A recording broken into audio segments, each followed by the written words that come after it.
Inilah JK, warga desa Perambatan Kecamatan Abab, Kabupaten Pali. Pelaku curanmor yang berhasil diamankan petugas Polsek Talang Ubi dari amukan warga setelah terpergok melakukan aksinya di desa Talang Bulang, Kecamatan Talang Ubi. Untuk menghindari amukan warga, pelaku diamankan ke rumah kepala desa setempat di tengah kepungan ratusan warga. JK, bapak dari satu orang anak ini, mengaku baru pertama melakukan aksinya, nekat mencuri karena terlilit hutang. Kepala Desa Talang Bulang Selatan, Sunardi, menjelaskan, dirinya mendapat laporan dari warganya bahwa telah terjadi pencurian sepeda motor di desanya.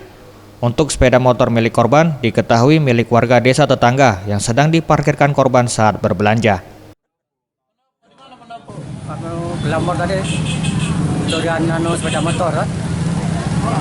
Belanja di toko bangunan tu kan? Ya. Nah, jadi dia sedang belanja situ, dengan ada di dalam toko.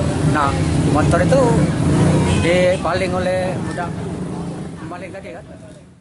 3 ranmor ini kebetulan anggota kita lagi melaksanakan patroli rutin, seketika mendengar teriakan dari warga, kemudian anggota kita merapat dibantu dengan warga untuk melakukan upaya penangkapan.